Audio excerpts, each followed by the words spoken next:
तो पहले रीट और अब पटवार भर्ती परीक्षा। जी हां, ऐसा लग रहा है जैसे परीक्षा इनमें बैठने वालों से ज्यादा आम जनता की हो रही है। परीक्षाओं में नकल नहीं रोक पा रहे तो इसका गुस्सा भी जनता पर ही उतारने का सरकारों का शगल हो गया है। तभी तो ऐसी परीक्षाओं के एन पहले इंटरनेट बंद करने का फरमान ऐसे आता है जैसे इसके बाद सब कुछ अमन चैन से निपट जाएगा। लेकिन क्या सचमुच ऐसा हुआ है? देखिए ये खास रिपोर्ट।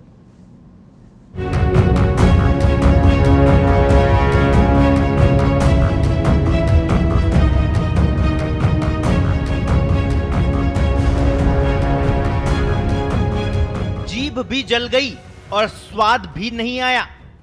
ये कहावत तो आपने सुनी ही होगी। जी हां, सही समझ रहे हैं आप। हम बात कर रहे हैं पटवार भर्ती परीक्षा की। पिछले महीने हुई रीट परीक्षा में पेपर लीक की घटना से सबक लेकर पुख्ता सुरक्षा इंतजाम करने की बजाय सरकार ने शनिवार से शुरू हुई पटवार भर्ती परीक्षा में फिर नेटबंदी कर दी है। ये बात और है कि नेटबंदी के बावजूद इस परीक्षा में भी सरकार नकलचियों को रोकने में कामयाब नहीं हो पाई। पटवार भर्ती परीक्षा के चलते परीक्षाओं से पहले ही सरकार ने शनिवार और रविवार को सुबह 6 बजे से शाम 6 बजे तक जयपुर समेत प्रदेश के 10 जिलों में इंटरनेट बंद करने का फैसला कर लिया।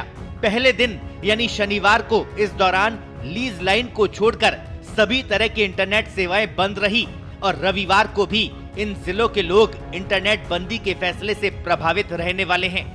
आपको याद दिला दें, पिछले माह ही शिक्षक भर्ती के लिए हुई रीट में भी प्रदेश भर में ऐसे ही नेटबंदी लागू की गई थी।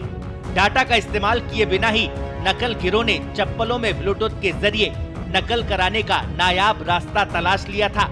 समय रहते ये गिरोह तो पकड़ में आ गया, लेकिन नेट बंदी के पहले ही रीट का पर्चा कई परीक्षार्थियों तक पहुंच गया।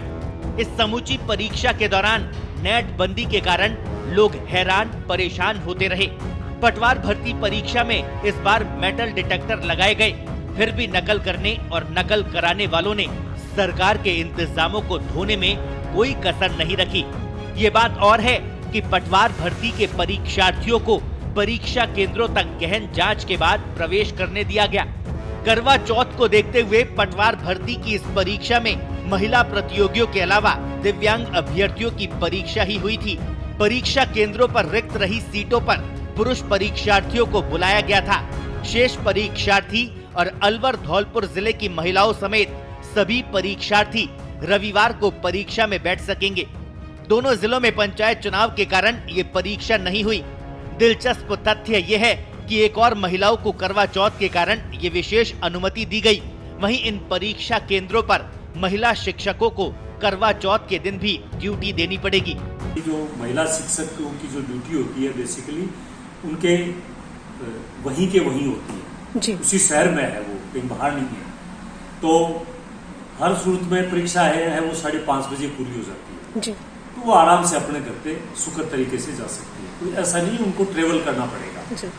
वो कोई समस्या नहीं है। और दूसरी चीज ये है कि ये जो ड्यूटी लगाई जाती है वो शिक्षा विभाग द्वारा लगाई जाती है जी। इसमें हमारी कोई भूमिका नहीं होती। फिर भी मैं ये आश्वस्त करता हूँ कि 5:30 बजे चूंकि एग्जाम का समाप्त हो जाती है, इसलिए उनको कोई चांद उसके बाद ही उगेगा जी, ये निश्चित रहे।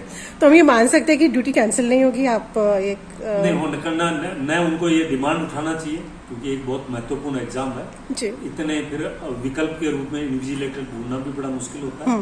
अतः उनको ये करना चाहिए उन्हीं भावनाओं के साथ में कि जिस प्रकार की भावनाएं उनकी व्रत के प्रति है, इसी प्रकार का व्रत ये परीक्षाएं भी होती है।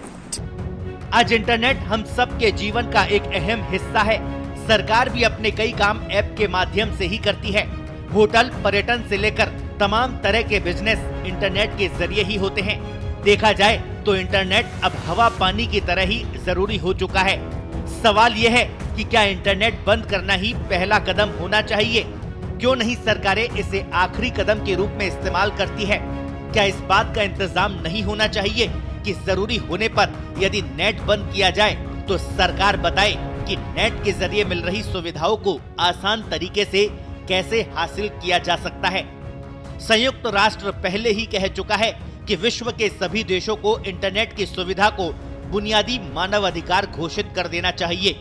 आपको ये भी बता दें कि दुनिया के कई देश अपने यहाँ नेट बंदी की व्यवस्था को अब किनारे कर चुके हैं।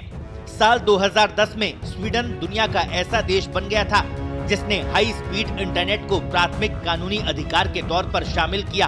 देश की शीर्ष अदालत भी कह चुकी है कि अभिव्यक्ति की आजादी में सूचना हासिल करने का अधिकार भी शामिल है।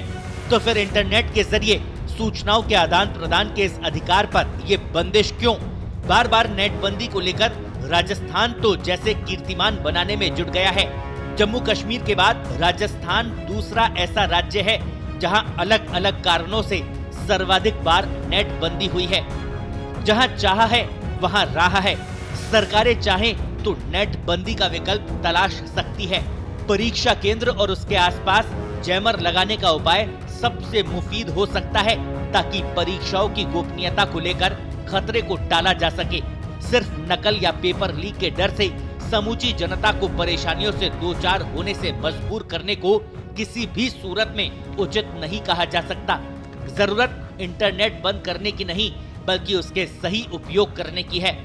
स्पेशल रिपोर्ट, पत्रिका टीवी।